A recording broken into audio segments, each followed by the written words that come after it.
1440 წელი. ერთიანი ფეოდალური სამეფოს ბაგრატიონი გვირგვინოსნის ალექსანდრეს მმართველობა ქვეყანაში 28 წელს ითვლის. მთელი ამ დროის განმავლობაში მან შეძლო მონღოლთაგან აოხრებული ქვეყანა კვლავინდებურა და ღორძინების გზაზე დაეყენებინა. ამ პროცესების პარალელურად ალექსანდრე წარმატებით იგერიებდა საქართველოს საზღვრებთან მომდგარ ახალ საშიშროებას, რომელსაც თურქმანული მოდგმის ხალხთა გაერთიანება წარმოადგენდა.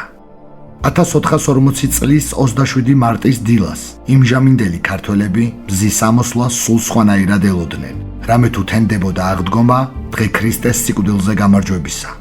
გარდა ქართველი მორწმუნეებისა, ამ დღისათვის განსაკუთრებულად კიდევ ერთი ადამიანი ემზადებოდა. ეს გახლდათ ჯეჰან შაჰი, ოღუზი თურქების მომთაბარე ტომთა გაერთიანების, ყარან ყოიუნლუს იგივე შავბატკნიანთა მბრძანებელი ჯეჰანი 20,000-იანი ლაშქრით ქვეყნის სამხრეთ საზღვრებს უახლოვდებოდა.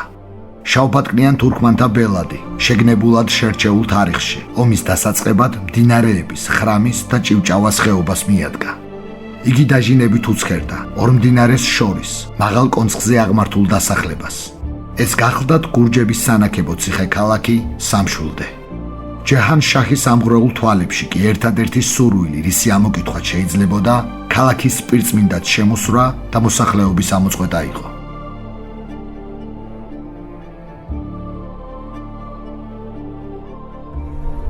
გამარჯობა, მე გახლავართ გიორგი თავაძე. გამარჯობა, მე კი ნატალი თავაძე. რაც ნიშნავს იმას, რომ თქვენ უყურებთ სერიათა ციკლს ისტორიული ეპიზოდები ქართლიდან. დღეს ჩვენ ვიმყოფებით ერთ ისტორიულ ადგილზე, მამადრემეტრესთან ერთად. მისი სახელიც არის სამშვილდის ნაქალაქარი. ეს ისტორიული ადგილი, რომელსაც გააცოცხლებს გიორგი და პატარა ნატალია. გამოყვებით. წავედით.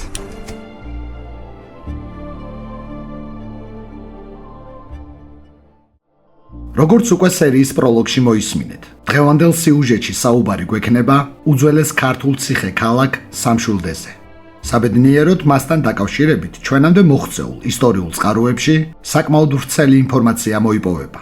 ამიტომაც ის გადაგვჩენია ტრადიციულად ქრონოლოგიური თანმიმდევრობით დავიწყოთ ამ ცნობათა განხილვა და ერთად შევიქმნათ წარმოდგენა თუ რა პროცესები ვითარდებოდა სამშვილდეში საუკუნეთა განმავლობაში.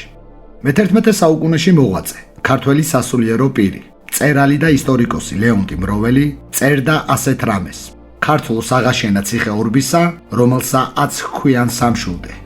ესე იგი ხელნაწერის თანახმად, ამ ადგილზე სტრატეგიული ნაგებობა ჯერ კიდევ ჩვენ წელთ აღრიცხვამდე ქართველთა ეთნარქსა და ბიბლიური ნოეშთა მომავალს ქართლოს აღუშენებია, ხოლო მისი პირვანდელი სახელწოდება კი ორბის ციხე ყოფილა.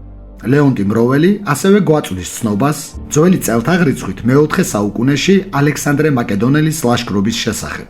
განძლიერდა ალექსანდრე და დაიპყრა ყოველი ქვეყანა და აღმოვიდა ქვეყანა საქართლისასა. მემატიანე მაკედონელის ლაშქრის მიერ ქართლში დაკავებულ სტრატეგიულ ნაგებობათა შორის ასახელებს სამშვილდესაც. ამავე ისტორიკოსის ცნობით, ჩვენი დღევანდელი სიუჟეტის მთავარი ობიექტი ქართველთა ხელში გადადის იბერიის პირველი მეფის ფარნავაზის დროს. იქმნა მეფე ყოველსა ქართლსა, განაწესნა ერისთავნი რვანი, მეოთხე ერისთავთაგანი განაწესა სამშვილდეს. ასე ამგვარად დავიწყოთ ზემოთ მოყვანილი ლეონტი მროველისეული ცნობების განხილვა. პირველი რაც ამ წყაროებიდან ჩანს, არის ის, რომ დღევანდელი სამშვილდის ნაქალაქარის ტერიტორიაზე ქრისტეშობამდე პერიოდიდან მოყოლებული არსებობდა ციხე-სიმაგრე. ჩვენ წელთ აღრიცხვამდე მე-4 საუკუნეში ის უკვე მნიშვნელოვან სტრატეგიულ ნაგებობას წარმოადგენს. ხოლო მაშინ, როდესაც ფარნავაზის თაოსნობით ყალიბდება ქართლის, იგივე იბერიის სამეფო, სამშვილდე უკვე წარმოადგენს ციხე-ქალაქს, ამ მხარის საერისთავოს ცენტრსა და შესაბამისად მას განაგებს მეფისგან დანიშნული ერისთავი. ახლა ამ საკითხს მეორე მხრიდან შევხედოთ, რაც გულისხმობს იმას, რომ ისტორიოგრაფიაში ლეონტი მროველის ხელნაწერებში ასახულ მოვლენათა დიდი ნაწილი კვლევართა მოსაზრებით მაინც და მაინც სიზუსტით არ გამოირჩევა. მაგალითად, ისინი ეჭქვეშ აყენებენ მემატიანის მიერ დასახელებულ ალექსანდრე მაკედონელის ლაშქრობას საქართველოში. არის მოსაზრება, რომ არათუ თავად მაკედონელი, არამედ მისი მხედართმთავარი იყო ქართლში შემოსული და ისიც ალექსანდრეს გარდაცვალებისა და იმპერიის დაშლის შემდეგ. მაგრამ სამშვილდესთან მიმართებაში ლეონტი მროველის ცნობები, რომელიც პირდაპირ მიუთითებს ციხე-ქალაქის ანტიკურობაზე, ჭეშმარიტებას უნდა წარმოადგენდეს. ეს რომ მართლაც ასეა, ამას ადასტურებს 1968 წელს ნაქალაქარის ტერიტორიაზე განხორციელებული არქეოლოგიური სამუშაოებისას მიკვლეული არტეფაქტები, საყოფაცხოვრებო ნივთები და ლეგაპრიალა ჭურჭლის ნატეხები, რომლებიც მიწის ფენებში იქნა აღმოჩენილი, თარიღდება ძველი წელთაღრიცხვით მე-4-მესამე საუკუნეებით, რაც უტყუარი დასტურია სამშვილდის, როგორც ციხე-ქალაქის ანტიკური პერიოდიდან არსებობისა. საურმაგმა მოიყვანა სპარსეთით შვილი ნებროთისი, ნათესავითაგან ცოლისა მისისა, რომელსა ერქვა სახელი მირვან. მისცა ასულით ვსით ცოლად, ქალაქი გაჩიანი და საერისთაო სამშვილდისა. კითხულობთ ისტორიულ ხელნაწერთა კრებულში ქართლის ცხოვრება. მასში ხსენებული საურმაგი წარმოადგენს ფარნავაზის ძესა და იბერიის სამეფოს რიგით მეორე მმართველს. როგორც ხელნაწერიდან ვიგებთ, მას არ ჰყავდა ძე და სპარსეთიდან მისი ცოლის ნათესავი ვინმე მირვანი ჩამოიყვანა, რომელსაც მიათხოვა ასულთაგან ერთ-ერთი და უბოძა სამშვილდე. სამშვილდის ციხე-ქალაქისა და სრულიად საერისთაოს გამგებელი მირვანი საურმაგის გარდაცვალების შემდეგ ხდება ქართლის რიგით მესამე მეფე. ეს ყველაფერი მოგიყევით იმისთვის, რათა მეჩვენებინა, თუ ჩვენ წელთაღრიცხვამდე ჯერ კიდევ მეორე საუკუნეში როგორ იქცა სამშვილდე სამეფო ქალაქად. აქაურობამ ეს სტატუსი შეიძლება ითქვას, რომ თავისი არსებობის მანძილზე თითქმის უწყვეტად შეინარჩუნა. ძველი წელთაღრიცხვით პირველ საუკუნეში ფარნავაზიანთა დინასტიის წარმომადგენელმა მირვანმა, შემდგომში მირიან მეორედ წოდებულმა, მოკლა იმჟამინდელი მეფე ბარტომი, ხოლო მძლავრებითა გამოიყვანა ცოლი ბარტომისი სამშვილდით და შეირთო ცოლად. ეს შემთხვევაც გახლავთ დასტური იმისა, რომ სამშვილდის ციხე-ქალაქი ნამდვილად სამეფო ოჯახის წარმომადგენელთა სამყოფლად არის მიჩნეული. სხვა ცნობები, გარდა ზემოთ განხილულისა, რომელიც ქრისტეს შობამდე პერიოდის სამშვილდეს ეხება, ჩვენ აღარ მოგვეპოვება. შესაბამისად, გადავინაცვლოთ ახალი წელთაღრიცხვისკენ. ასეთ ვითარებაში პირველად ჩვენი დღევანდელი სიუჟეტის მთავარი ობიექტი ამოიკითხება მესამე საუკუნის მდგომარეობით, როდესაც იბერიას განაგებს ფარნავაზიანთა დინასტიის უკანასკნელი წარმომადგენელი ასპაგური. მისი მეფობის ჟამს ქართლს მოეძალა სასანიდური ირანი, რაც დამთავრდა იმით, რომ სპარსელებთან ბრძოლაში დამარცხდა ასპაგური. იგი იძულებული შეიქმნა დახმარების სათხოვნელად გადასულიყო ალანთა სამეფოში, სადაც გარდაიცვალა კიდეც. აი ასეთ ჟამს მემატიანეთა ხელნაწერებში სამშვილდის ციხე-ქალაქი ამოიკითხება როგორც სამყოფელი იბერთა მეფის ასულის აბეშურასი. მაშინ მოიყვანეს ასული ასპაგურ მეფისა სამშვილდით, რომელსა ერქვა აბეშურა და შერთო იგი სპარსთა მეფემან ძესათვსა, რომელსა ერქვა სპარსულად მიჰრან. აბეშურა შეიძლება ითქვას, რომ იყო ქართლის მეფეთა, ფარნავაზიანთა უკანასკნელი წარმომადგენელი, რომელიც სამშვილდის ციხე-ქალაქში ცხოვრობდა. სპარსთა მეფის შვილ მიჰრანზე მისი გათხოვება წარმოადგენდა ერთადერთ გზას, რომლის საშუალებითაც კიდევ მოხდებოდა შენარჩუნება მეფობისა ქართლში. თავის მხრივ სპარსელებსაც ხელს აძლევდათ ეს გარემოება, რადგან მათ თავისი წარმომადგენელი ეყოლებოდათ იბერიის სამეფო ტახტზე, რომელსაც შემცილებელი არავინ გამოუჩნდებოდა. რამე თუ ფარნავაზიან მეფე ასპაგურს ქალიშვილის გარდა მემკვიდრედ სხვა არავინ დარჩენოდა. ეს ქორწინება გაიმართა მესამე საუკუნის მიწურულს, სპარსი უფლისული მიჰრანი კი სულ რაღაც 7 წლის იყო. როდესაც ის 15 წლის შეიქმნა, დედოფალი აბეშურა გარდაიცვალა. მიჰრანმა იგივე მირიან მეფემ, რომელმაც მეორედ იქორწინა ბერძენთა ასულ ნანაზე, გახლავთ სწორედ ის მმართველი, რომელმან ჟამსა სიბერისა მისისა იცნა ღმერთი დამბადებელი და შეიწყნარა სახარება მოციქულთა წმიდისა ნინოს მიერ და იქმნა თაყვანისმცემელ ჯვარისა პატიოსნისა. ასე ამგვარად დაედო საფუძველი ქრისტიანული ქართლის სამეფოს და მის მმართველ ახალ ხოსროიანთა დინასტიას. მეოთხე საუკუნეში სამშვილდეს განაგებენ წარმოშობით ასევე სპარსელები და ხოსროვანთა მონათესავე შტოს წარმომადგენელი ფეროზიანთა ოჯახი. ისინი იყვნენ ქვემო ქართლის, იგივე გუგარქის მმართველები და სამშვილდის ერისთავები. მაგალითად მირიანის ძის, ბაქარის მეფობისას სჩანს სპარსი დიდებული ფეროზი. მისცა მას წილ სამშვილდითგან მიღმართ ქვეყანანი, ვიდრე თავადმდე აბოცისა. მაშინ ნათელ იღო ფეროზ და ერმან მისმან. საგულისხმოა, რომ სწორედ ფეროზიანთა ოჯახის შთამომავლები იკავებდნენ პიტიახშის, ესე იგი უმაღლესი სახელმწიფო მოხელის თანამდებობას. ეს ფაქტი დასამახსოვრებელია, რადგან ოდნავ მოგვიანებით ფეროზიანთა შთამომავალთა კვალს ჩვენ აუცილებლად წავაწყდებით ნაქალაქარში შემორჩენილ ერთ-ერთ გამორჩეულ ძეგლზე. მანამდე კი ქრონოლოგიური თანმიმდევრობით, რომ გავაგრძელოთ ცნობათა განხილვა, აღმოვაჩენთ, რომ სამშვილდე მე-5 საუკუნისათვის ქართლის მეფის არჩილის ხელშია და მისივე გადაწყვეტილებით ის გადაეცემა მის ვაჟს მითრიდატეს, იგივე მირდატს, მას შემდეგ, რაც ის ცოლად შეირთავს საგდუხტს. იმისათვის, რომ უკეთესი წარმოდგენა შეგიქმნათ ზევით ჩამოთვლილ სამეფო ოჯახის წარმომადგენლებზე, გეტყვით, რომ მირდატი და საგდუხტი არიან მშობლები, ხოლო არჩილი კი პაპა ყველასათვის კარგად ცნობილი ვახტანგ გორგასალისა. აქვე შეგვიძლია იმის თქმაც, რომ მე-5 საუკუნეში სამშვილდის ციხე-ქალაქი უწინდებურად, როგორც ფარნავაზიანთა მეფობისას, ხოსროვანთა მმართველობისასაც, კვლავაც სამეფო ოჯახის წარმომადგენელთა სამყოფელია. თქვენ ახლა კადრში ხედავთ სამშვილდის ნაქალაქარის ტერიტორიაზე არსებულ ქართულ ქრისტიანულ ხუროთმოძღვრების ძეგლთა შორის ყველაზე მასშტაბურს, სიონის ტაძარს, რომელიც ერთ დროს გუმბათოვან ნაგებობასა და საეპისკოპოსო სამლოცველოს წარმოადგენდა. ისტორიკოსი ჯუანშერი მისავე ხელნაწერში სახელწოდებით ცხოვრება მეფისა ვახტანგ გორგასალისა წერს შემდეგს: ხოლო ამან საგდუხტ დედოფალმან გამოიკითხა ჯული ქრისტესი. ქმარმან მისმან მოჰგვარა კაცნის ჯულისა, მეცნიერნი და უთარგმნეს სახარება უფლისა ჩვენისა იესო ქრისტესი. მაშინ საგდუხტ გულისხმა ყო და ცნას ჯული ჭეშმარიტი დაუტევა ცეცხლის მსახურება, ნათელ იღო და იქმნა მორწმუნე. და ამან აღაშენა სიონის სამშვილდისა. ასე გაქრისტიანდა ცეცხლთაყვანის მცემელი, სპარსი დიდებული მოხელის, ბარზაბოდი სასული და დედა მომავალი გმირი მეფის ვახტანგისა. საგდუხტის დროს, ესე იგი მე-5 საუკუნეში აგებული ტაძრის ფუძეზე, უნდა აღშენებულიყო მოგვიანებით უკვე გუმბათოვანი ტაძარი, რომლის ფრაგმენტულად მოღწეულ არქიტექტურასაც ადევნებთ თქვენ ახლა თვალს. მიუხედავად ქრისტიანული ძეგლის სავალალო მდგომარეობისა, კვლავად შეიმჩნევა მის აღმოსავლეთ გარე ფასადზე დატანილი, რელიეფურად ამოკვეთილი, ასომთავრული შესრულებული წარწერა, რომელიც მართალია ძლიერ არის დაზიანებული, მაგრამ შინაარსი მაინც ამოიკითხება. ქრისტე შეიწყალენ ნათესავით პიტი ახშნი. წელსა 20 მეფობისა კონსტანტინეისა დაიდვა საძირკველი ხელით მათითა.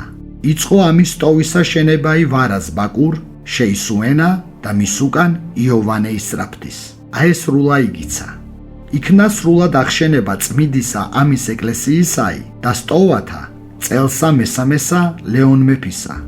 ქტიტორული სახის მინაწერი, რომელიც საგიკითხეთ, გვამცნობს, რომ მშენებლობა დაწყებულა მეფე კონსტანტინეს დროს, ხოლო დამთავრებულა ლეონის მეფობის ჟამს. აღმშენებლობითი პროცესების მესვეურნი არიან ქართლის პიტი ახშთა შთამომავლები, ვარას ბაკური და იოვანე. ასეთი შინაარსის მქონე სამშენებლო წარწერა სამშვილდის სიონზე მომუშავე მეცნიერებისათვის განხილვის საგანს წარმოადგენს, რაც გამოწვეულია აქ ხსენებულ მეფეთა ზუსტი ვინაობის დადგენაში. კვლევართა ერთი ნაწილი მათ მიიჩნევდა აფხაზთა მეფეებად, ხოლო მეორენი ბიზანტიის იმპერატორებად. ნებისმიერ შემთხვევაში გუმბათოვანი ტაძრის აგების თარიღი მე-7 საუკუნეთა შორის მერყეობს. უნდა ითქვას, რომ კვლევართა უმეტესობა რელიეფურად ამოკვეთილ წარწერებში მოხსენიებულ მეფეებს ბიზანტიის იმპერატორებად მიიჩნევენ, რომელთაგან პირველი კონსტანტინე მე-5-ია, მოღვაწე 740-755 წლებში, ხოლო მეორე ლეონ მე-4-ია 755-780 წლებში იმპერატორის პოზიციაზე მყოფი. ამასთან ერთად ყურადსაღებია ის გარემოებაც, რომ ამ დროს ქართლის სამეფო დაპყრობილია არაბთა სახალიფოს მიერ, რომელთა უღელიც ქვეყნისათვის საკმაოდ მძიმე აღმოჩნდა. მაშინ ისმის კითხვა, თუ როგორ განხორციელდა ასეთი მასშტაბური ქრისტიანული ნაგებობის აშენება, როდესაც ქართლში ისლამურ მრწამსზე მყოფი არაბები ბატონობდნენ. ერთადერთი ახსნა ამისა შეიძლება იყოს ის, რომ ორი მდინარით გარშემორტყმული და დედაციხით გადაკეტილი, სამკუთხა ფორმის კონცხზე გაშენებული ქალაქი კერთაგან დაუთრგუნვალ ადგილად რჩებოდა. ამ თეორიას ამყარებს ისიც, რომ ბუღა თურქი, რომელიც როგორც წინა სიუჟეტში დმანისის ნაქალაქარზე საუბრისას გითხარით, სადამშველო რაზმით სახალიფოსგან გამდგარი თბილისის არაბი ამირას დასაჯელად შემოვიდა, მან გზა დმანისიც კი აიღო, მაგრამ აბსოლუტურად არაფერს წერენ მემატიანეები სამშვილდის დაკავებაზე. რაც შეიძლება აიხსნას იმით, რომ როგორც ზევით უკვე ვთქვით, ქალაქი მიუვალი მდებარეობის და გამო ახერხებდა მტერთაგან მიუწვდომელი დარჩენილიყო. მაგრამ ეს არ უნდა იქნას გაგებული ისე, რომ სამშვილდე თითქოს და სრულიად დამოუკიდებელ ერთეულს წარმოადგენდა. მასზე ისევე როგორც სხვა ქვემო ქართლის ისტორიულ ციხეებზე ვრცელდებოდა თბილისში მჯდომი არაბი ამირას ძალაუფლება. სანამ ჩვენი დღევანდელი სერიის მთავარ ობიექტზე საუბარს მომდევნო საუკუნეთა მდგომარეობის მიხედვით გავაგრძელებდეთ, ცოტა ხნით ისევ დმანისის სიონის აღმოსავლეთ ფასადზე შესრულებულ სამშენებლო წარწერას მივუბრუნდები და შეგახსენებთ, რომ გარდა მეფეებისა, იხსენებულნი არიან ნათესავნი, შთამომავალნი, პიტიახშებისა, ვარაზბაკური და იოანე. ჩვენ და სამწუხაროდ ასეთი სახელებით ადრე ფეოდალური პერიოდის მოღვაწეთაგან ისტორიულ წყაროებში არავიზე არ მოგვეპოვება ცნობა. მაგრამ თუ გახსოვთ დღევანდელი სერიის მიმდინარეობისას, როდესაც მე ვახსენე ფეროზიანთა ოჯახი, გითხარით რომ დაგემახსოვრებინათ მათი არსებობის შესახებ. რადგან ჩვენ უკვე ვიცით, რომ ამ წარჩინებული ოჯახის შთამომავლებს ეკავათ ქართლის უმაღლესი მოხელის, პიტიახშის თანამდებობა და გარკვეულ პერიოდებში სამშვილდის ერისთავებსაც წარმოადგენდნენ, ჭეშმარიტებასთან ახლოს იქნება, თუ ვიტყვით, რომ ვარაზბაკურიცა და იოანეც ფეროზიანთა ოჯახის წარმომადგენელნი უნდა ყოფილიყვნენ. მე-19 საუკუნის 90-იან წლებში, ჯერ კიდევ მანამდე სანამ საქართველოს ერთიანი ფეოდალური სამეფო ჩამოყალიბდებოდა, ბაგრატიონთა სომხური შტოს წარმომადგენელი ბაგრატუნები ქმნიან სომხეთის, იგივე ანისის სამეფოს. როგორც იმჟამინდელი მონარქიული სახელმწიფოთათვის იყო დამახასიათებელი, ანისის სამეფოც იწყებს გაფართოებას. სწორედ ამ დროს ხდება ქვემო ქართლის ტერიტორიაზე არსებული მთელი რიგი ციხე-ქალაქების დაპყრობა და სომხეთის სამეფოს ნაწილად გადაქცევაც. ამ ეპოქის თანამედროვე, ესე იგი მე-19 საუკუნეების მიჯნაზე მოღვაწე, სომეხი კათალიკოსი და ამავდროულად ისტორიკოსი იოანე დრასხანა კერტელი წერდა: მეფის სული აშოტ მეფე წარვიდა და მიაღწია გუგართა მხარეს. გუგართა მხარეს დიდი სიმაგრის მახლობლად, რომელსაც შამშულდე, ესე იგი სამი მშვილდი ეწოდებოდა. მამამის სუმბაც ის ხალხი ციხესთან რომ ცხოვრობდა, დასაკუთრებული ჰყავდა, ხოლო ორი ძმა, ვასაკი და აშოტი, გთუნთა ტომისგან ციხის მცველებად და ამოლქის ზედამდგომელად ეყენა. ახლა დავიწყოთ დრასხანა კერტელის ცნობაში მოყვანილი ფაქტების განხილვა, რათა ჩამოვაყალიბოთ სრული სურათი სამშვილდის ციხე-ქალაქთან მიმართებაში. გუგარქთა მხარე, იგივე ვრაც დაშტი, რაც სომხურად ქართველთა ველს ნიშნავს, ეწოდებოდა ამჟამინდელ ქვემო ქართლის ტერიტორიას. მეფის სული აშოტი, რომელიც ანისის სამეფოს მართავდა 915-928 წლებში, გახლავთ ძე სუმბატ ბაგრატუნისა, რომელიც ანისის პირველ მონარქს წარმოადგენდა. სწორედ სუმბატის მმართველობისას 891-914 წლებში უნდა დაეკავებინათ სომხებს სამშვილდე და როგორც მემატიანე გვამცნობს, მათივე ხალხისთვის ვინმე ვასაკ და აშოტ გთუნთათვის უნდა ჩაებარებინათ. აქედან მოყოლებული თითქმის საუკუნე ნახევარი მე-11 საუკუნის 60-იან წლებამდე სამშვილდე პირდაპირ თუ ირიბად ანისის სამეფოს კუთვნილებას წარმოადგენდა. ასევე ამ პერიოდიდან აქტიურ სახეს იღებს ციხე-ქალაქის ტერიტორიაზე სომეხ ხალხთა დასახლებაც. ისინი შეიძლება ითქვას, რომ ქართველებთან ერთად შეიქმნენ აქაურობის მკვიდრი მოსახლენი და საუკუნეთა განმავლობაში იზიარებდნენ აქ დატრიალებულ ცოდვასაც და მადლსაც. თქვენ ახლა კადრში ხედავთ სამშვილდის ნაქალაქ არის დარბაზული სტილის მცირე ზომის ტაძარს, რომელიც სომხურ მონოფიზიტურ ქრისტიანულ სალოცავს წარმოადგენს. ეკლესიაში შესული შენიშნავ მრავალ საუკუნოვან მენჰირს, ესე იგი ადრებრინჯაოს ხანის დროინდელ გათლილ ქვას. განვითარებული შუა საუკუნეებისათვის კი აქ მაცხოვრებელ სომეხი ეთნოსის წარმომადგენლებს ის უნდა ექციათ ხაჭკარად, რაც ნიშნავს ქვის სტელაზე გამოკვეთილ ჯვარს. მათი კულტურისათვის დამახასიათებელი მსგავსი ორნამენტები გვხვდება სამშვილდის ნაქალაქ არის ქართულ ქრისტიანული ხუროთმოძღვრების ძეგლზეც.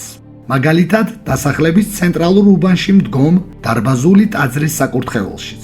ამას გარდა, ქართველთა საფლავების პარალელურად აქ სომეხთა განსასვენებელთა ქვების მრავლადაა. გავაგრძელოთ ბაგრატუნთა მიერ დაპყრობილი სამშვილდის განხილვა. მას შემდეგ, რაც აქაურობა მათ ხელში გადავიდა, დაახლოებით 1 საუკუნის შემდეგ, ფესვებით ქართული ციხე-ქალაქი ხდება კიდევ ერთი სომხური სამეფოს ტაშირ ზორაკეტის დედაქალაქი. ვინც ჩემს სიუჟეტებს თვალს ადევნებთ, გემახსოვრებათ, რომ მე წინა სერიებში მაქვს ნახსენები სომეხი კვირიკიანი მეფეები.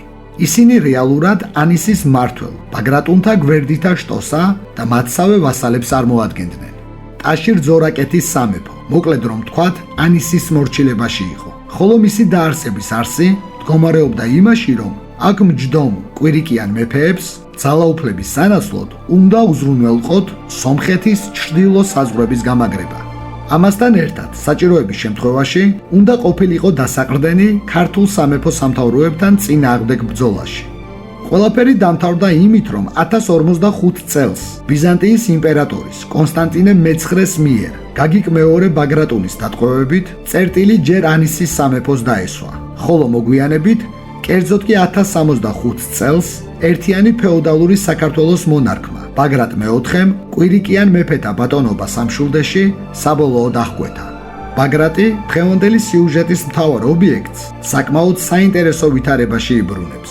იმ დროის სამშვილდის დედაციხეში ჰქონდა რეზიდენცია ზემოთ ხსენებული ტაშირ ძორაკეთის მეფეს კვირიკეს. ამ უკანასკნელსა და ბაგრატს შორის უთანხმოება ჩამოვარდა მას შემდეგ, რაც ქართველმა ბაგრატიონმა გადაწყვიტა დამოყრებოდა თურქ-სელჩუკთა სულთან ალფ-არსლანს.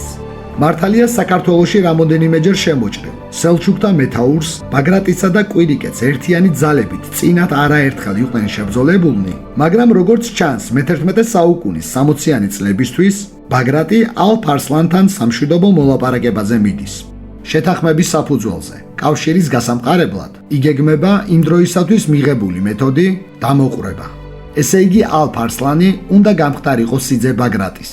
სწორედ ამ მიზნით გადაწყდა ბაგრატის დის შვილის გათხოვება სელჩუკთა მთავარზე.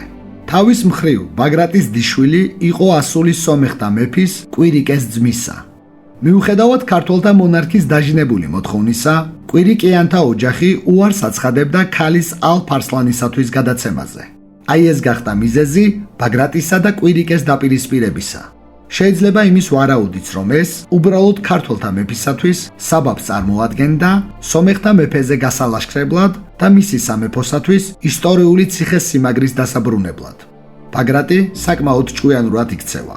ის არ გადადის პირდაპირ შეტევაზე, არამედ საქმეში რთავს ქართველ დიდებულ ვარას ბაკურ გამრეკელს, რომელიც სომეხ დიდებულებთან ეწევა მოლაპარაკებებს, რისი მეშვეობითაც მათ გადაბირებასაც ახერხებს. სამშვილდეს შემომავალი მეფე, სომეხთა მეფე კვირიკე და მისი ძმა სუმბატ შეიპყრეს ქვეშის ჭალასა და აცნობეს ბაგრატს. მართალია, კვირიკე ბაგრატის ხელში აღმოჩნდა, მაგრამ ტაშირ ძორაკეთის სამეფო ოჯახის წარმომადგენლები არ თმობდნენ სამშვილდეს. მიზეზი ამისა მარტივი იყო. ქალაქის დედაციხეში გამაგრებული იყო კვირიკეს კიდევ ერთი ძმა, უფლისწული ადარნასე. მაშინ ბაგრატ მეოთხემ მოიმოქმედა ასეთი რამ. ტყვედ მყრობილი კვირიკე, ისე რომ ყველას დაენახა, ზედ სამშვილდის გალავნის წინ ძელზე გაასმევინა. ამართეს ძელი და გასვეს სომეხთა მეფე კვირიკე 3 დღე. სწორედ ამის შემდეგ კვირიკეცა და მისი ძმებიც ემორჩილებიან ბაგრატს და გადასცემენ სამშვილდეს. უნდა ითქვას, რომ ბაგრატი მხოლოდ სამშვილდის დაკავებას დასჭერდა და არ შეხებია ტაშირ ძორაკეთის სამეფოს სხვა სიმაგრეებს. სამშვილდე ოდენ იურვა, სახლად თვსა. ასე ამგვარად ქართველთა მეფეთაგან ჯერ ფარნავაზიანთა, შემდეგ ხოსროვანთა, ბოლოს კი ერთიანი ფეოდალური სამეფოს ბაგრატიონთა ხელში გადადის სამშვილდის ციხე ქალაქი და შეიძლება ითქვას, რომ საფუძველი ეყრება აქაურობის მათ ერთ-ერთ სამყოფელად ქცევას. რა თქმა უნდა, გარკვეულ პერიოდებში ბაგრატიონ მონარქებს უწევდათ მისი დათმობაც, მაგრამ უმეტესწილად ის მაინც მათ ხელში რჩებოდა. მაგალითად, ბაგრატის ძეს, გიორგი მეორეს, მოუწია სამშვილდე დასაშოშმინებლად გადაეცა განდგომილი და ამავდროულად ძლევამოსილი ფეოდალისთვის ივანე ლიპარიტის ძე ბაღვაშისათვის. მე-11 საუკუნის 70-იანი წლებისათვის, რაც ჩვენს ქვეყანაში მასიური სახე მიეცა სელჩუკთა ლაშქრობებს, ციხე ქალაქს იკავებს სულთან მელიქ შაჰი. ამავე საუკუნის 80-იანი წლებიდან კი რაც ჩვენს ქვეყანაში დაიწყო ეგრეთ წოდებული დიდი თურქობა, მომხდური მტერი კარგად იაზრებდა სამშვილდის მნიშვნელობასა და მასშტაბურობას, ამიტომაც მათ ის აქციეს საკუთარ სამყოფელად და ძირითად პლაცდარმად ქართლის დამორჩილების საქმეში.